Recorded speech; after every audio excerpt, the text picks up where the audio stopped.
Hebrews, Hebrews, Hebrews. This is Prophets of Awakening. This is our evening Sabbath class. Close out the Sabbath, the 12th of March, 2022.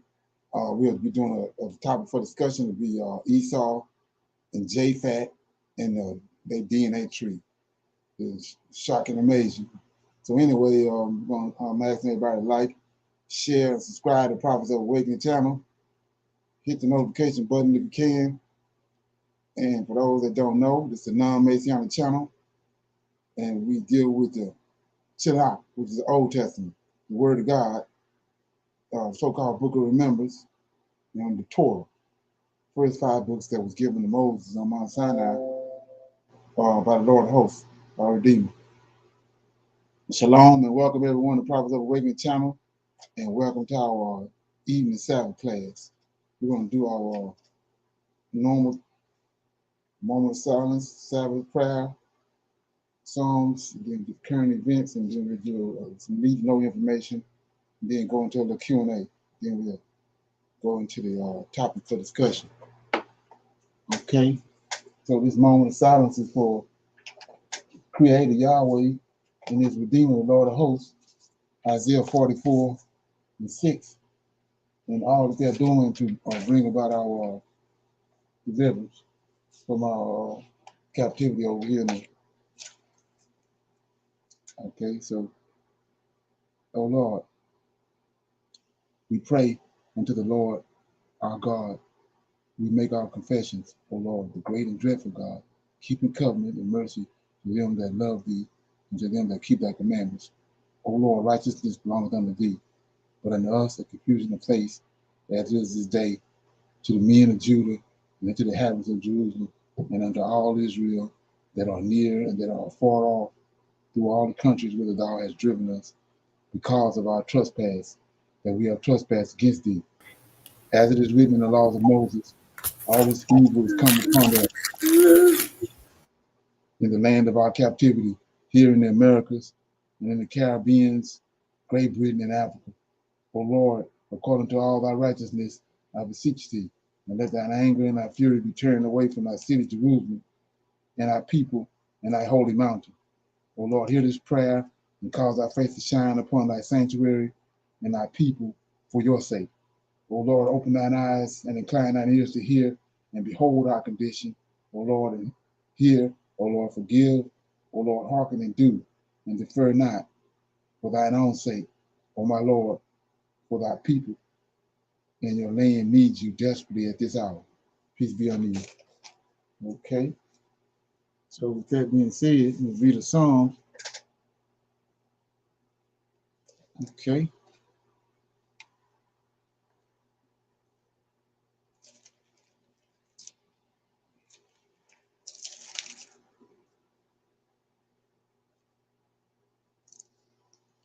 Okay, I'm gonna read Psalms 40.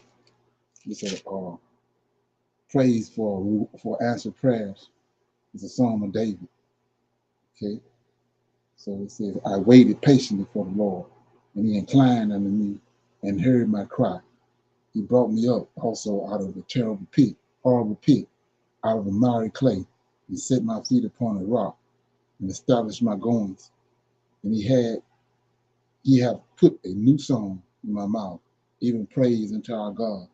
Many shall see it and fear, and shall trust in the Lord. Blessed is the man that maketh the Lord his trust, and respecteth not the proud, nor seek as to turn aside to lies. Many, O Lord, my God, are thy wonderful works which thou hast done, and thy thoughts which are to usward. They cannot be reckoned up in order unto thee. If I could declare and speak of them, they are more than they can be numbered. Sacrifice and offerings thou didst not desire. Mine ears have thou opened. Burnt offerings and sin offerings have thou not required. Then said I, Lo, I come in the volume of the book. It is written of me. I delight to do thy will, O my God. Yea, thy law is written within my heart.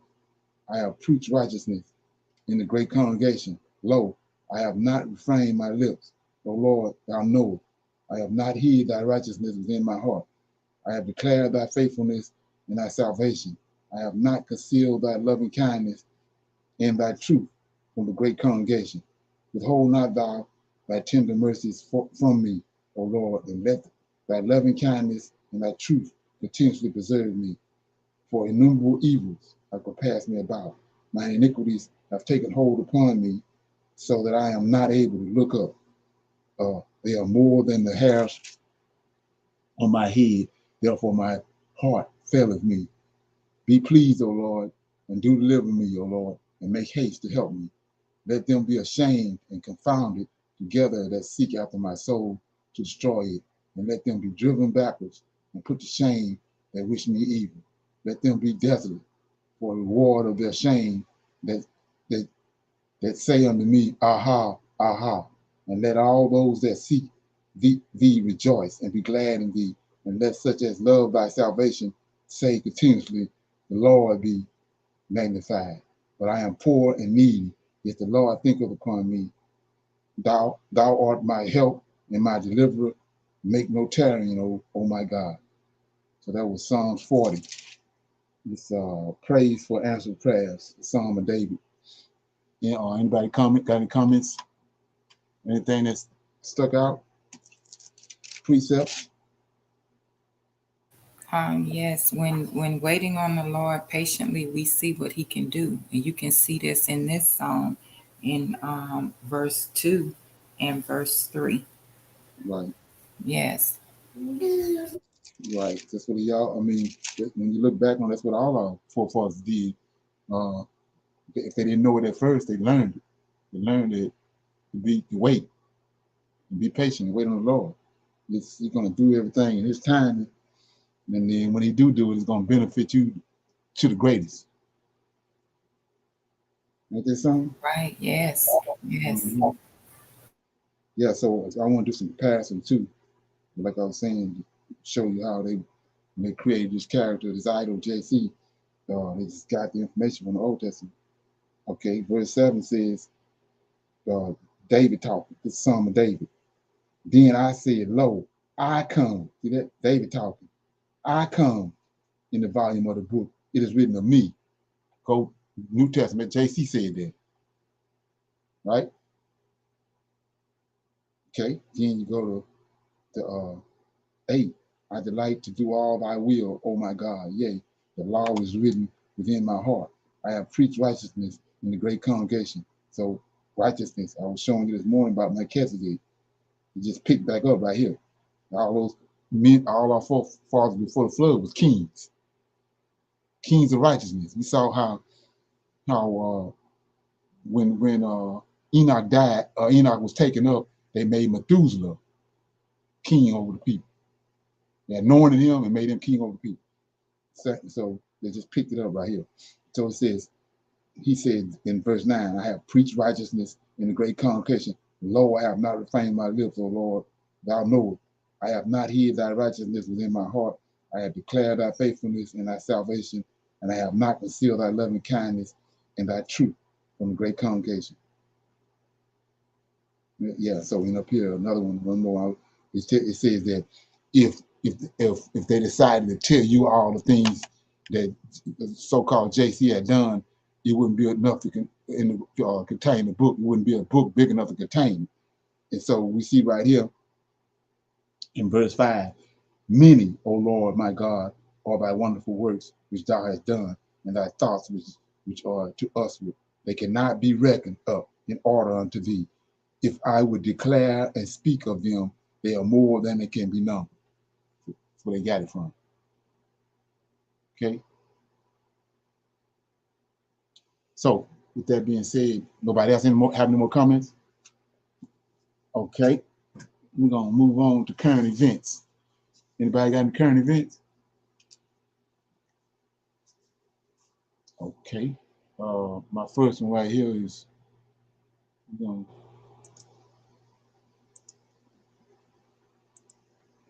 okay.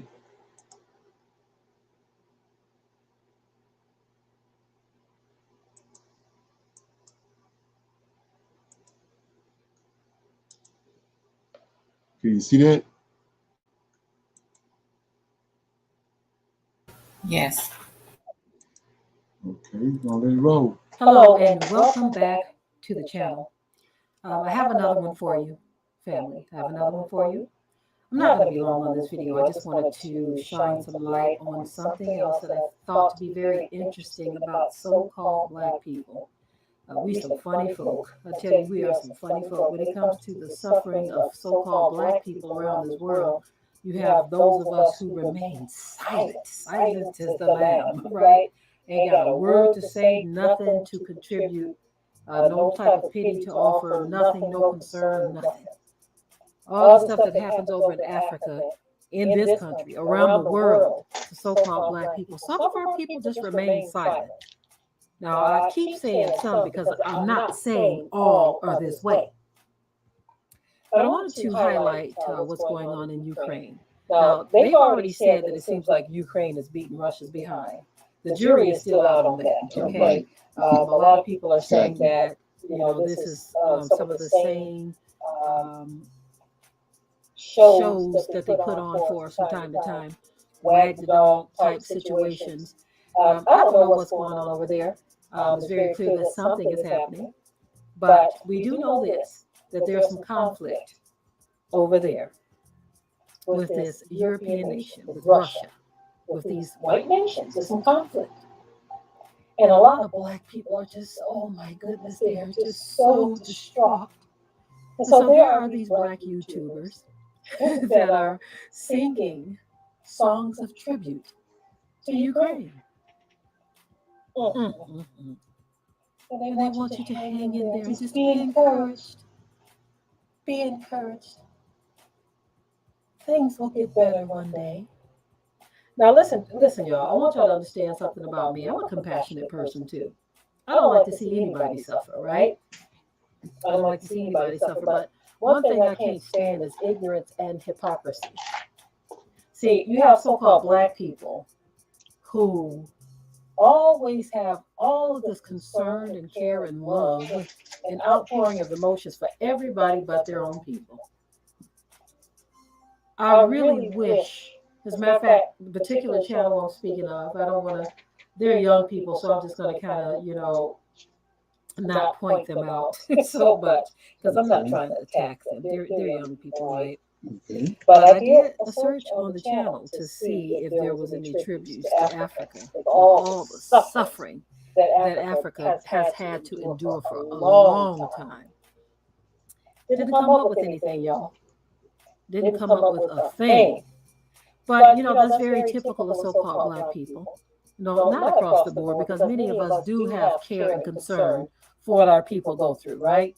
And many of us do speak about these things, but there's a large portion of our population who can care less. They don't care one way or another what happens to another black person.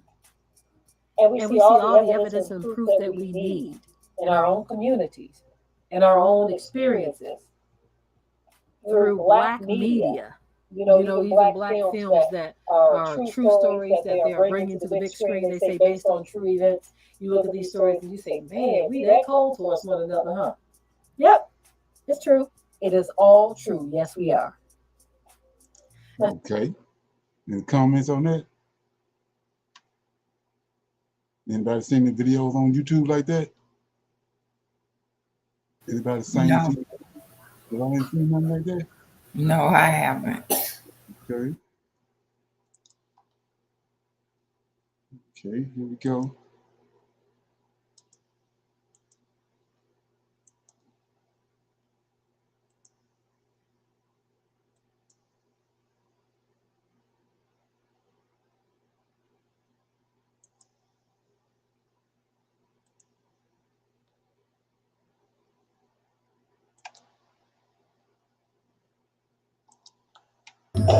Hello and welcome, beloveds, to another episode of Wake Up Africa. My name is Dr. Mumbi Saraki. How you doing? How's everything going? I really do pray that you are well in all your ways and that you're moving into living life truly, truly, truly on your own terms. We really want to thank every single person that has subscribed to the channel. Special shout out, of course, to our Patreon family. Thank you so much for supporting us on that platform. We have shared an epic book that should literally be in everyone's library on that platform. So definitely consider joining us for as little as $2 a month for that.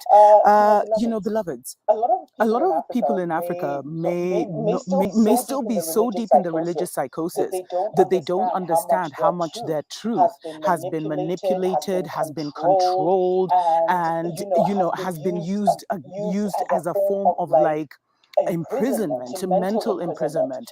And this brings me to the story. A couple of days ago, I talked about how NASA was going to blow up the International Space Station. You guys should check out that video and check out the comments. So much truth in them.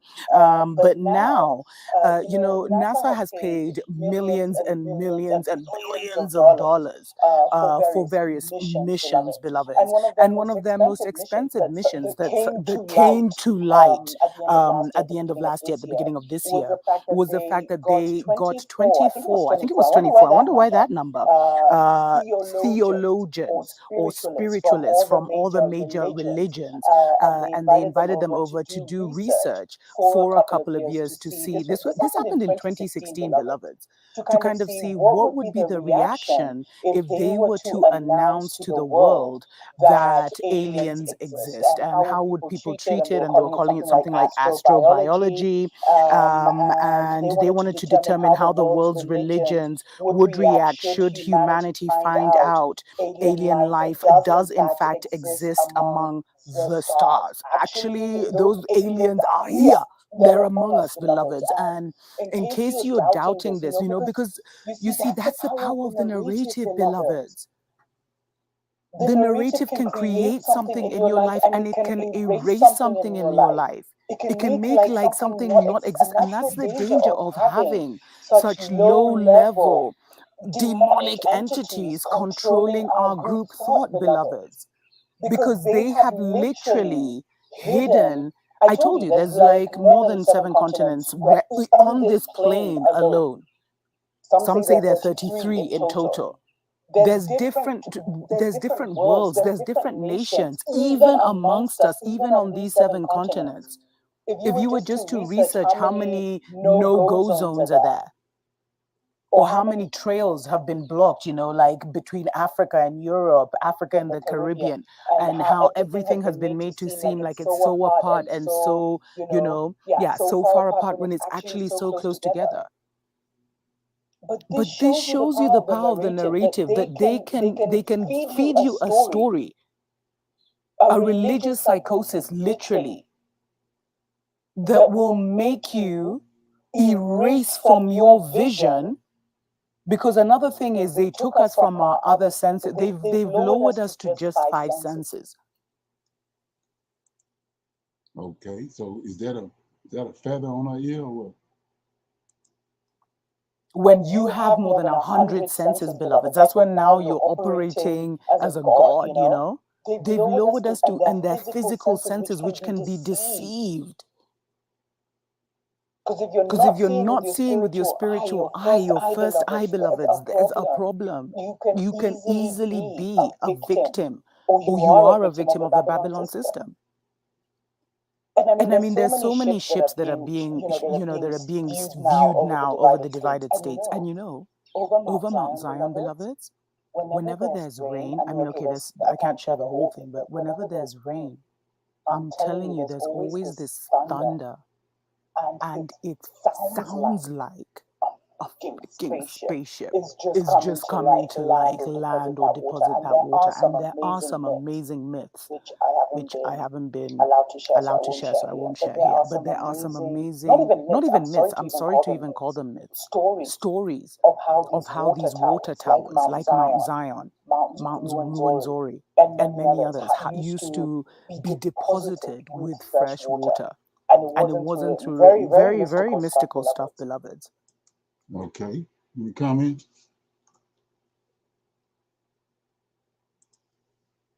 Okay. So I got some need to know information right here. Shalom, what's up, Bruce? Okay. Got some need to know information right here. We was talking about it this morning. It's kind of ironic that this came up. So you got to keep that in mind about this right here. Let me go to it. So Ukraine and Russia is in a conflict, right? But the West ain't even supposedly not supposed to be involved, right? But look what's happening.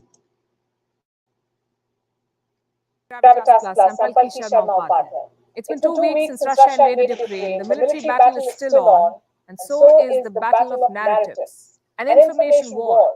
The adversaries are the same, the Russian state media and Western media outlets. They've both weaponized information for the benefit of their respective governments. So one has to navigate things rather carefully to get an accurate account of what is... She said weaponized information. So we've been over 400 years. So imagine what that weaponized information did to our mind. Unfolding. Even specific battle stories are questionable. For instance, the number of casualties. Headlines in Western media say that Putin's forces are being humiliated, that they've suffered heavy casualties. Most of them are going by Ukraine's figures. They say 11,000 Russian soldiers have been killed. Right. That is at least 22 times higher than what the Kremlin says. These wild variations also extend to accounts of destruction on both sides. Ukraine says it has destroyed more than 300 Russian tanks. Russia says it has destroyed around 900 Ukrainian tanks. Both sides say the other is lying. These differences illustrate the kind of story each side wants to offer to its own people. Ukraine wants to encourage its people through the tale of a successful resistance. Russia wants to convince its people through stories of its military gains. And neither wants to talk about the casualties in their own ranks. So which side does one really believe? Verifying their figures is a tough job. This is an armed conflict, remember. Access to combat zones is limited. There are no independent observers. So we don't know how much of the information is being filtered, modified, blocked, or concocted. Multiple storylines, multiple narratives and counter-narratives are doing the rounds.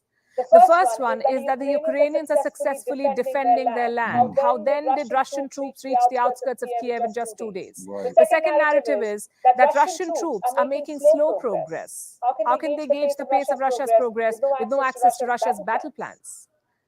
There's also a third narrative, which is essentially a moral binary. Whatever the West says is right, and anyone who does not accept this narrative is trying to undermine Ukraine's sovereignty. Now, all of these narratives can be challenged, should be challenged. In the age of social media, unfiltered information shapes opinions. What's worse, social media is not a level playing field. It is controlled by the West. I'm talking about tech giants like Twitter, Facebook, YouTube, Google, and Apple. These companies, these private companies, have openly aligned themselves with the West. They're pushing the Western narrative and restricting Russia's side of the story. And this is problematic. I will tell you why. First of all, let's tell you what they've done. They've sanctioned Russia digitally. Remember, no government sanction forced tech companies to cut ties with Russia. There was no legal or regulatory obligation. These companies just decided to take a side based on the perspective of their stakeholders. Google has barred Russian state media from monetizing content on its platforms. Apple has gone one step further. It has suspended all product sales in Russia, cut Russians off Apple Play and other services. It has also blocked RT and Sputnik from its app store everywhere outside Russia. Then we have Twitter. It is labeling all posts by the Russian state media, adding a warning of sorts on pro-Russian stories. Then we come to Meta, the parent company of Facebook. It has left its contemporaries way behind. I'll show you a report. It was released on Friday. It says Facebook and Instagram will allow posts calling for violence against Russians and their president, Vladimir Putin. Isn't that criminal? Won't this promote hate? Won't this incite hostility against all Russians? These tech giants are overstepping their purpose, deciding when it's okay to call for violence and when it's not. And this sets a wrong precedent. It also raises strategic questions for other countries. What if America were the aggressor in this conflict? What if the US had invaded another country, which they have in the past? Would these tech giants have done the same? Look at this map now. It shows all the countries that the United States has either invaded or been militarily involved in. Do you know how many there are? The US has invaded or fought in at least 84 of the 193 countries recognized by the United Nations. And none of this, none of what I've just told you justifies Russia's actions. The invasion is wrong and criminal, no two ways about it. What I want to underline here is the hypocrisy of American institutions, the selective approach of big tech. In 2021, 3 American rights groups released a report. It said that instead of staying neutral, big tech made huge profits from America's war on terror, especially Facebook, Google, Microsoft, and Amazon. They were awarded $44.5 billion in contracts, $44.5 billion from the Pentagon and the US Department of Homeland Security. What were these contracts about? Aiding the US military in its operations, providing them with digital tools that can be used in wars. What kind of tools? Crucial databases, cloud computing services, surveillance, drone technology, even pushing narratives. The report says that Facebook alone sold $350,000 worth of advertising to promote America's federally funded Extremism Watch. It covers stories on violent extremism trends in Islamic nations. Facebook helped this government-owned platform promote these stories.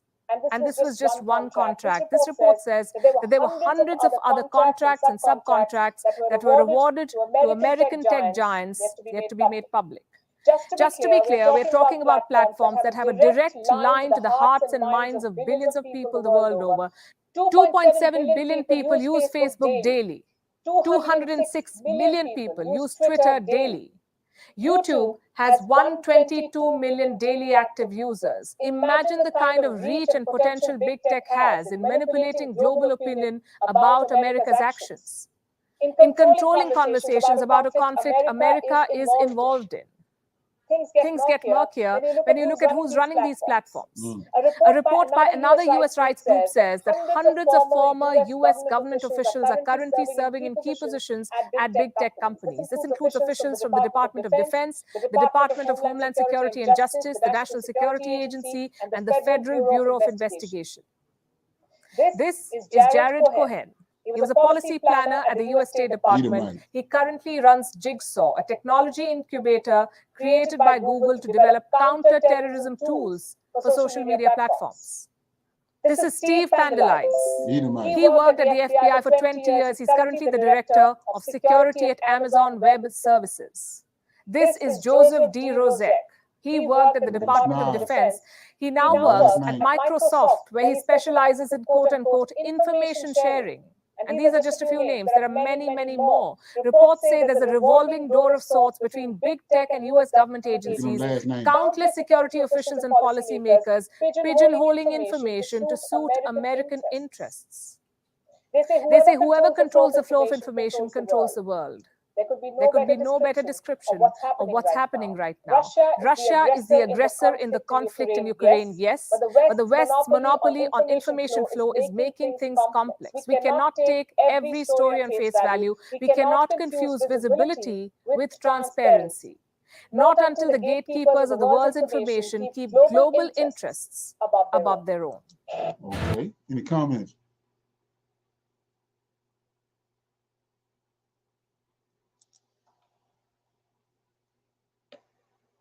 Yeah, so right there is what I've been talking about all along.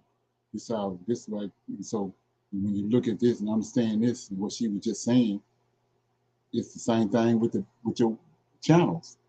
You know, so when you see somebody with a whole bunch of subscribers and all that, they right it and fell right in line with everything she just showed you, and they helping them grow they channels.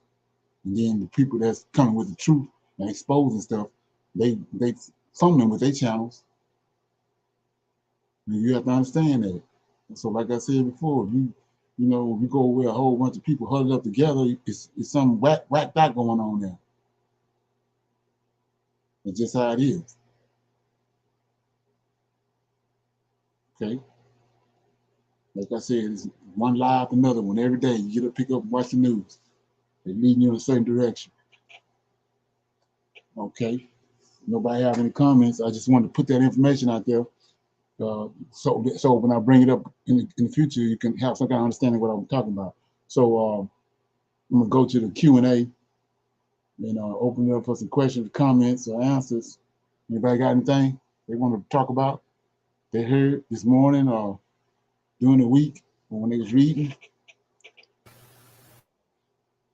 I just wanted to put out a little information about the cryptocurrency.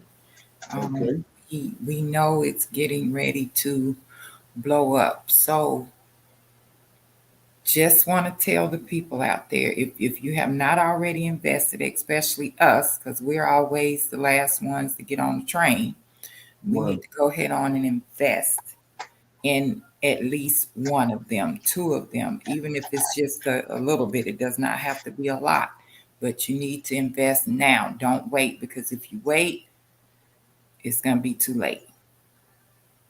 Right. Exactly. You need to at least get familiar with it. If you don't do nothing else, find out how it works and Right. just don't just sit there and be an adult. Yeah. Okay. So it's another one of those things that I've been talking about. I'm gonna play this, and then I'm gonna go into the topic for discussion. Let me see. Yeah. So yeah. There we go. Russian forces have been attacking major Ukrainian cities. 549 civilians have lost their lives as per the United Nations. The actual death toll could be much higher. So Russia and China understand what we just watched about the propaganda machine. So over 2 million people have fled the war. As the Russian attack continues, the US has repeatedly ruled out any direct involvement in the conflict by the US and NATO allies. Right, but they are. As per Joe Biden, their direct participation could turn this into World War III. But Russia seems to be already preparing for an escalation. In the latest, Moscow has said its troops could target supplies of Western weapons in Ukraine.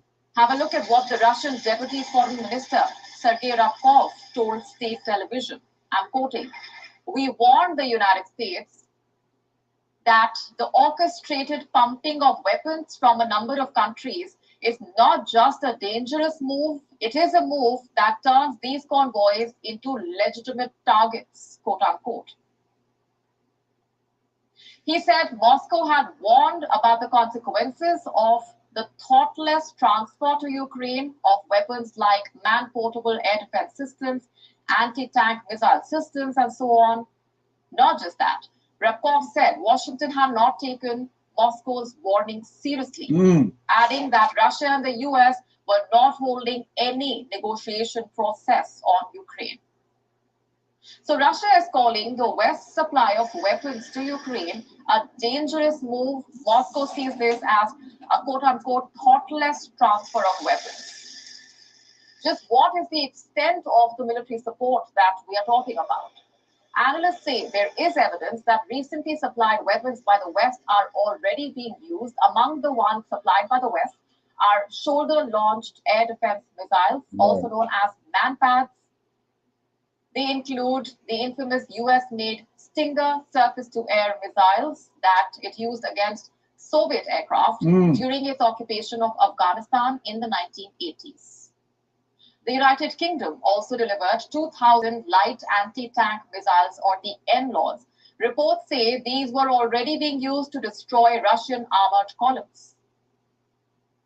How many weapons has the West supplied to Ukraine yet? The exact numbers are hard to come by, but at least 20 countries have supplied arms, including the US, the UK, European Union countries, even Sweden and Finland, both of which have a long history of neutrality and are not members of the NATO.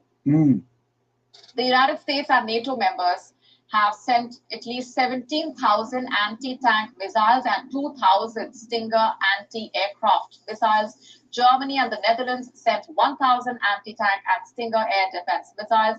Canada sent over 4,000 rocket launchers and over 7,500 hand grenades.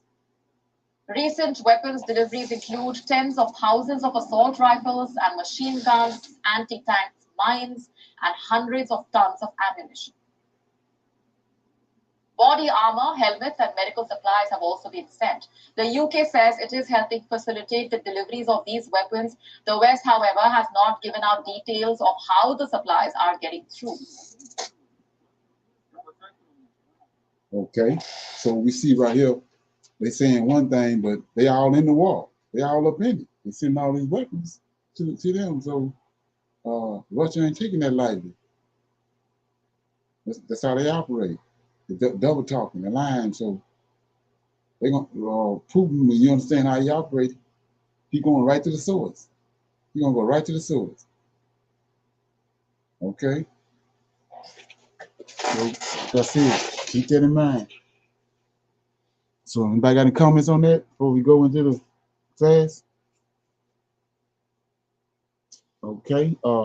Like I said, the topic for discussion is Esau and Japhet, the DNA tree. This gonna probably shock and amaze you, but we're gonna connect some dots. So we're gonna start it out first. We know that Esau eventually intermingled with Japhet. And Japhet descended us in Genesis chapter 10. I'm gonna read that right quick before we get started. Genesis chapter 10 says, sons of Japhet, verse 2. Sons of Japhet, Gomer, Magog, Midian, Javan, Tubal, Meshach, Tyrus, sons of Gomer, Ashkenaz, Rephaim, Tamagog, the sons of Javan, Elisha, Tarsus, Kitchim, and Dedan. By these were the isles of the Gentiles divided in their land, every one after his tongue, after their families, in their nations. So we see right here, ain't no other place on the planet Gentiles is. And like I said before, this let you know right here, these people ain't no akin to Shem.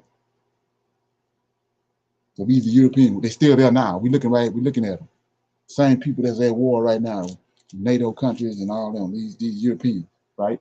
So we know Esau is in Genesis chapter 36. Let me read that.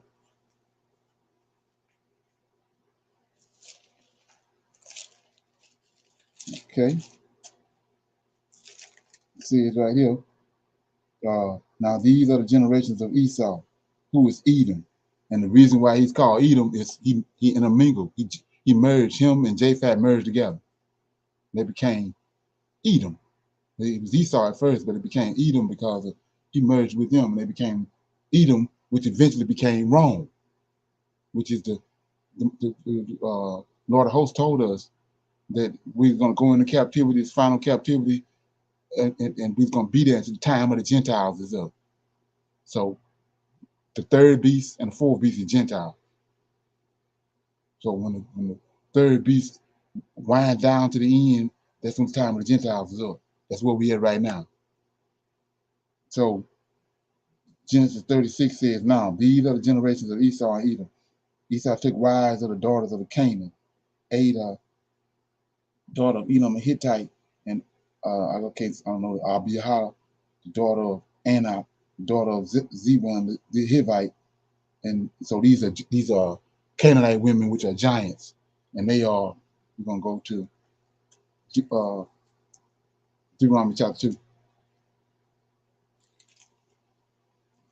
2. These are Canaanites that are descendants from the giants, and like I told you about how the angelic DNA, when you mix it, it brings all the defects that you see that's in the human family, all these defects, but it's in a particular race of people until we started disobeying the Most High and intermingling with them. Now we see those side effects on us. So, chapter 2 of Deuteronomy, when they was coming through the wilderness, and they came across all these giants, right? And it says in verse 4, chapter 2, verse 4, say, command thou the people, saying, ye are passed through the coast of your brethren, the children of Esau, which dwell at Seir, and they shall be afraid of you. Take heed unto yourselves, therefore, meddle not with them, for I will not give you their land. So just like he brought Israel out of Egypt and took them to a land that was allotted to them, well, he brought Esau into a land that was allotted to him, and the land he brought Esau to was to these Horites. The land when they got there was giants already there, red-headed giants. And Esau married two of them, two women, two of them he married. That's how he got these sons. So it says, we're going somewhere with that. So he said, meddle not with them, verse 5, for I will not give you their land, no, not so much as a foot breadth, because I have given Mount Seir. Mount Seir is where these red-headed giants at, right? Unto Esau for possession. You shall buy meat of them for money that ye may eat, and ye shall also buy water of them for money that you may eat. For the Lord thy God hath blessed thee in all thy works of thy hand, and he knoweth thy walking through this great wilderness. These 40 years the Lord thy God hath been with thee, and thou lackest nothing. So, and when ye pass by from your brethren, the children of Esau, which dwelleth in Seir, through the way of the plains, Eloth and Ezon Gaber, return and pass by the way of the wilderness of Moab. So you see right here, Esau married into this lineage, and that's the origins of. When you see somebody with fire red hair and freckles all over them, they're gonna take you right to Mount Seir. That's where it started there. So these red-headed giants was there, right? So now we're gonna go into this. And remember what they got planned, right? They got a plan that they showed you in the Denver, Colorado airport. They got this red-headed boy there. It's not a coincidence. Then they got the same thing in the Bank of America headquarters. They got these photos and these portraits of this red-headed boy all over the place. So now let's get into it with that understanding. I had to lay a foundation. So we're gonna go back. The first one we go to is, and Queen Elizabeth made a statement saying that, the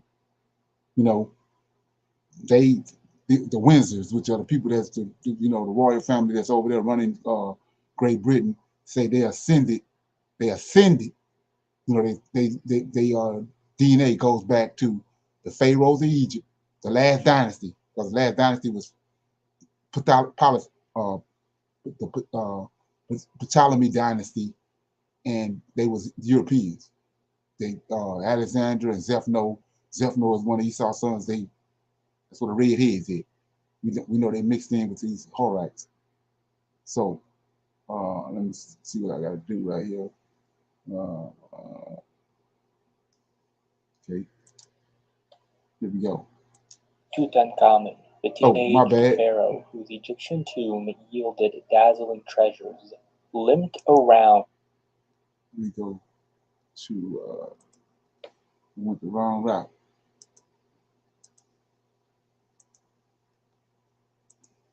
Okay.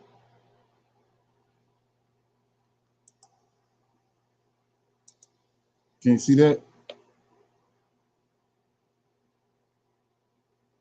Yes. Okay. Here we go. On tender bones and a clubbed foot, and probably died from malaria. If you're new to my channel, welcome. Here on Mortal Faces, I transform historical portraits to see how famous figures we read about might have looked in real life. And in this video, we will check out King Tut as well as go through his inbred family tree. So let's get started. Thank you for watching. Subscribe for more historical recreations. Let me know in the comments who you'd like to see in real life. King Tut was born in 1341 BC and died in 1323 BC, so he would have lived for only about 18-19 years. Let's talk about his health and his family tree. King Tut probably had a slight build and was around 5 feet 6 inches tall. He had an overbite, which was a characteristic of his family, a cleft palate, and a mild case of scoliosis or a curved spine. Clef's palate could have left him with problems with feeding and speaking clearly, and he might have had ear infections coupled with hearing and teeth problems. His right foot was flat, while his left foot was clubbed with bone necrosis, Look his which hair. basically meant What color his not hair only is. was it curved, but the bone was dying due accident. to lack of blood supply. This can result in increased pain and swelling through the affected area. As a result, he likely walked with a limp and a cane, as many were All these are found in defects. his tomb. Remember what David What said. made matters worse is he was repeatedly infected with the most severe There he is. strains of malaria, which could have further reduced his immune he got system. a woman hips. Then it looks like he fell, fracturing his leg, which never fully healed. Halfway got women To breasts. top it all off, he had sickle cell anemia, which All these results traits in a number of health problems. mixing human blood Basically, with DNA. he with didn't angelic win blood. the genetic lottery. All of this Go to could have family been the tree right result here. of him inheriting bad genes within his family tree through multiple generations of inbreeding. This is his family tree. We're going to go through it like I did on my Cleopatra family tree, and please forgive my pronunciations for these wonderful names we're about to see. We're going to start off at the top with the 7th pharaoh near the end of the 17th dynasty. To put it in perspective, there were 30 dynasties in ancient Egypt until Alexander the Great conquered it in 332 BC. King Senecatenre Amos married Tetishri, a woman So of we see that when Alexander came, Alexander is a Edomite. And he got his 4 generals with him, they Edomites. So we know they got red hair. So then coincidence is showing us right here that Tut had red hair. Anyway, let's go back to another one. Any comments?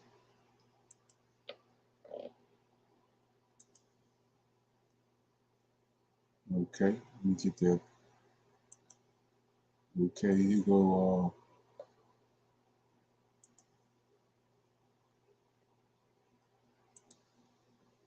This is Cleopatra.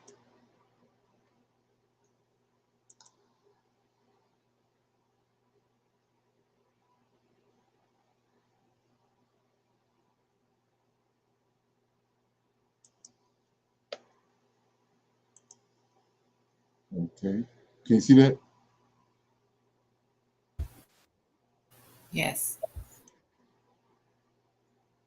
Okay. Welcome back to Royalty Now Studios, where I reimagine famous figures from the past as modern-day people. Today's question is, what did Cleopatra look like? Now, this is the subject of much debate, mostly because of her reputation for being so beguiling a character in history. I want to walk through what we know and we don't know about Cleopatra's appearance, as well as the coins right here. So see that? Like I said, go back to the lie that's been told. You came up through high school that Cleopatra was a black queen. But see the snars? These on the coins right here. See the snars? She's an Edomite. Okay. of course, show some of my modern-day recreations of one of her statues. So if you guys have been following me for a while, you know that I have 2 versions of Cleopatra already, but I did make a third that is a new version, so I'm excited to show that one. I'm crediting my research sources in the description below, so if you want to access those for further reading, you can go ahead.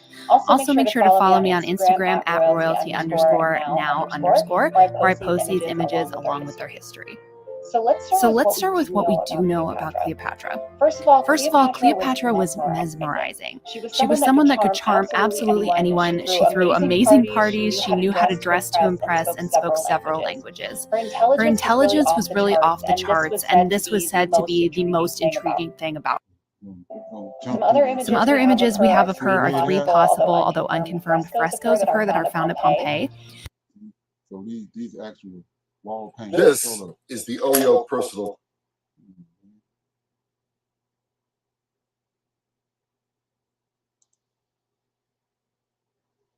So yeah, these paintings, wall paintings and frescoes that's still on the wall.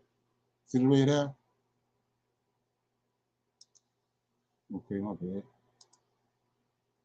brown that was characteristic of her dynasty, as well as this melon hairstyle that she wears in nearly every depiction of her.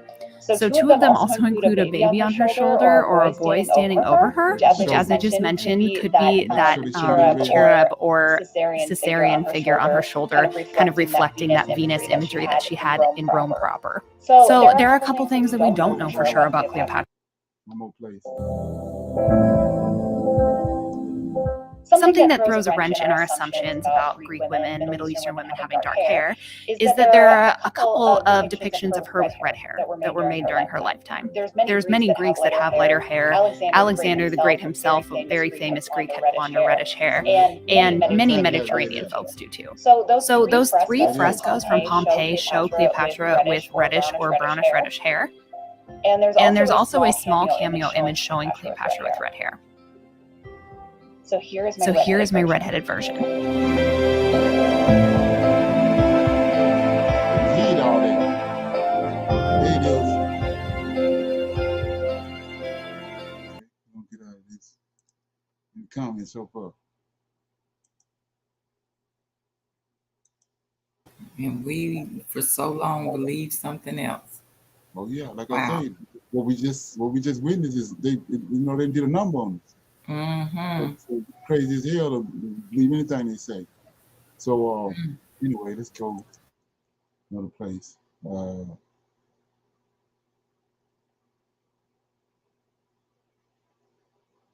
gonna go to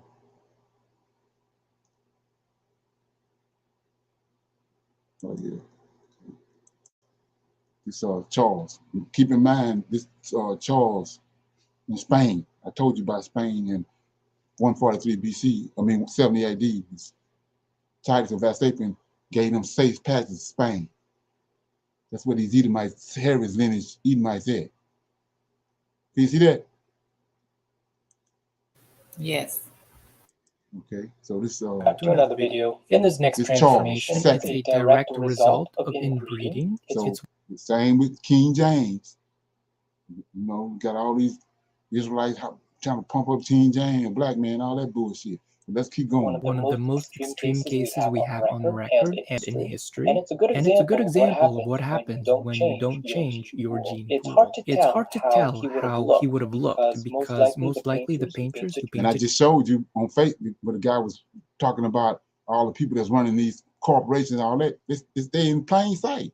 We just ain't, we ain't figured this out. They right there in our face in plain sight. You know, controlling the narrative. It's a race of people controlling the narrative.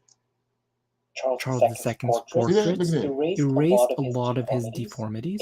In this video, I brought some of his back to repronounce his jawline and give him back his facial scars. Here on Mortal Faces, I take historical portraits and transform them using my technology and Photoshop skills to see how they might look if taken with a camera. I also provide commentary about these individuals so that it's easier for you guys to follow along. Okay, so let's get started. Thank you for watching. Subscribe for more historical recreations and let me know in the comments who you'd like to see in real life. This story takes place in the 1600s during a time when treasure hunting was set on a global scale. People were looking for new lands and discoveries, and naturally, the dynasties in power wanted to keep their authority, marrying each other off to one another, and King Charles II of Spain was the result of this multi-generational inbreeding. Charles II of Spain was born in 1661, and he was the last Habsburg ruler of the Spanish Empire. So we began the Spanish Empire with Isabella and Ferdinand of Castile and Aragon, and we end with this guy. For 200 years, the Spanish Habsburgs have been marrying each other off to relatives of the same gene pool. Charles II was full of disabilities as soon as he entered this earth, inside and out, from his heart to his brain and even his organs. For him, the best thing he could do was produce an heir, so he was married off. His first marriage lasted 10 years until his wife died. Nothing happened. Then he was married off again, and his second marriage, nothing happened. It turns out he was impotent. Now you can imagine the stress the family is having. Here we have a huge empire, and it all rests on the homosexual looking at the woman in there. See the woman in there? That's where it comes from. It ain't just something you just out the blue, you want to be gay. It's in their DNA because it came from the fallen angels. That's where all that's coming from. And we fumbling with it. See that? So anyway, keep going.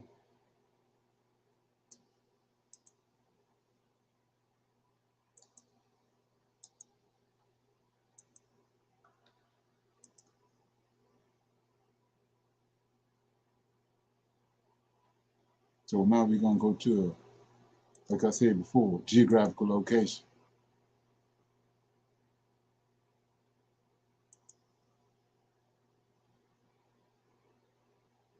You see that?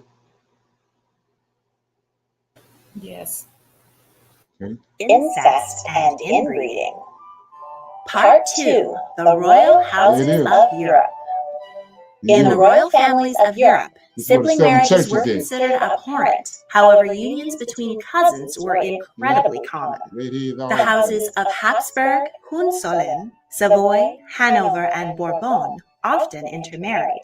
The church had rules about degrees of consanguinity, or how closely related people could be and be allowed to marry. But papal dispensations were often granted, and the health of offspring was thrown out the window in favor of cementing treaties and making advantageous political matches. Royal parents were obsessed with making sure their children married the best titles they could get, regardless of the actual person involved. And there just weren't that many royals on the marriage market to go around. Evolution right here. So you see how they intermingle with blacks. They go to they got black hair mixed with the red hair. That's where this come from. The halfway afro. They transform right here. And this, like I said, these are people that left in 70 AD that went into Europe where Paul took his 3 journeys there. And so when you look at that and you see that, you got to do something with it. Because we know now that the Israelites is on the west coast of Africa. The Mali Empire, Timbuktu, and all that, where the Israelites is at. And no 7 churches over there. Come on. So I'm gonna cut that off. Just showing you this. Okay. So let me get some of this stuff out of here.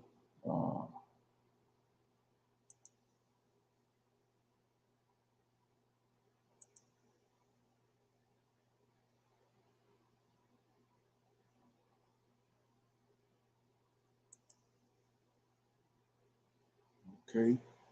See if I got any more videos for. Okay.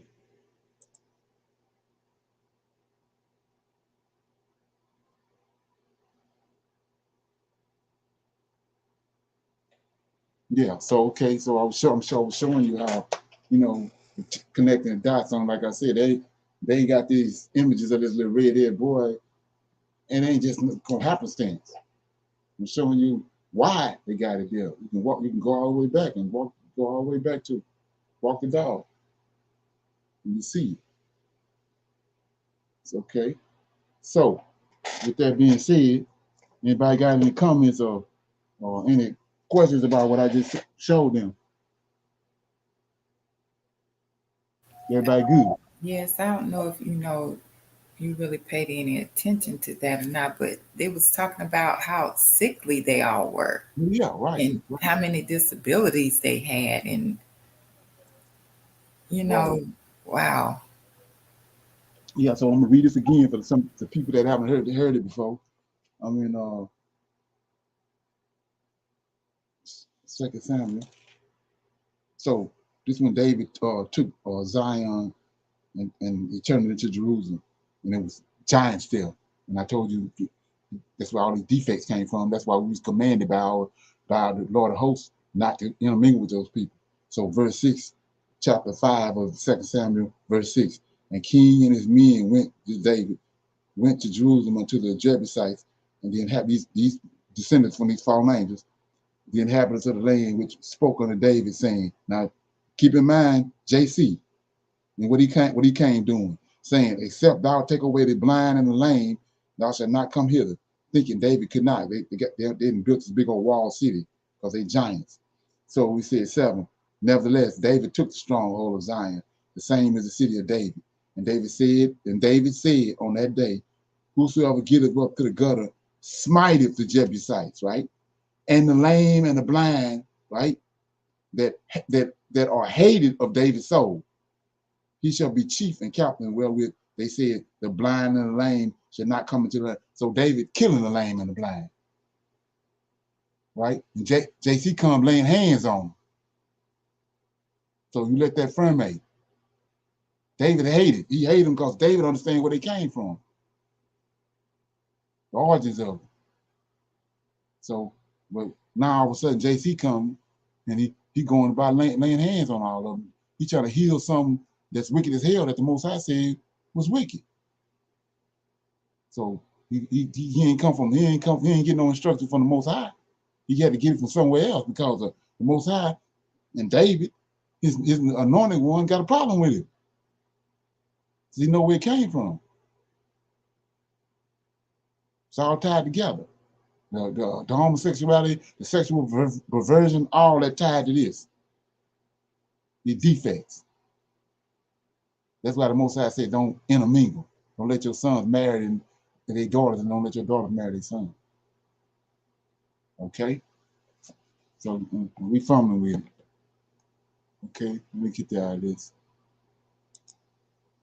Anybody else have any comment?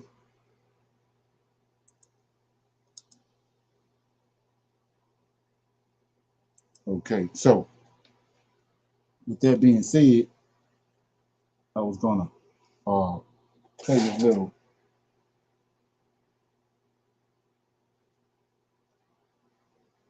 poem right quick.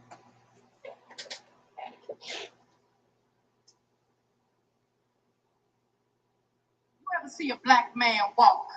It's like rhythm and meter got up off the page and decided to move and glide with spirit. You ever see a black man walk in the room, Mars Cole style, like tap dancing? I'm here. In those steps and messages, and you have to listen carefully. They trying to kill me. Stop, search, and frisk me. There are prayers in a black man's walk.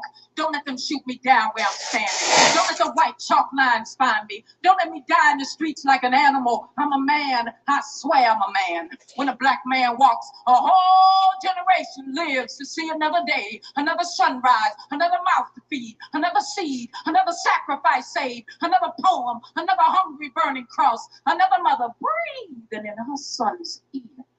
Both easy, both quiet.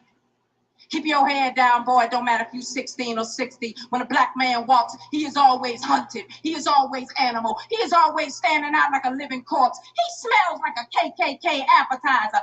Nuggets of his own flesh, dipped in his own blood. Woo-wee! When a black man walks, he often finds white women walking closely behind him. But you can't blame a white sister for liking the way a black man walks. She understands some things and is cool with the fact that her babies will have nappy hair, even though she will not know how to comb it. When a black man walks, wait for it. Listen to the orchestra playing beneath his feet. Pay attention to the vibrations when he walks in a room. See how many faces change to fear in the presence of a black man. See how many women hold their purse so tightly their fingers grow numb. See how many men hide their eyes, wishing the darkness would go away. Maybe choke itself to death. That ugly 2/3 human being, that next to nothing black dot, that useless prison black spot. When a black man walks, every day he is like Jesus. Paranoid of crucifixion. Every day he is like Trayvon, knowing that his hoodie had nothing to do with his last breath. If only bullets could kill racism, poverty, and the traumas of slavery. You pay attention when a black man walks. You listen when a black man walks. His feet have a mind of their own, a compass, a homing device. 400 years of directions. Find your way home safely. Don't let Jim Crow steal your soul. Don't let gentrification lose your memory. Don't let police brutality castrate you. Do what your mama said do. Run, run, run. When their teeth are already covered in blood, do what your mama said do. Run, run, run. When a black man walks, he ain't got time to walk. Death is always like, black men are the easiest to find. They are the strongest but the most fragile. They are the calm and the storm. They die like they expect to. When a black man walks, think of it as a masterpiece. A beautiful song that you may only hear once. Cherish it. You may never hear it again. Okay. Ain't that song? Okay. Whoop de whoop. She said it. She came on with it, didn't she? Yes, she did. Okay. Something to put on your mind. So we're gonna close this Sabbath out and see everybody on Tuesday for our Israelite Advanced Bible Study. Yeah, I hope y'all got something out of this Shabbat. And say shalom, everybody. I'll see y'all on Tuesday at 8. Shalom. Okay.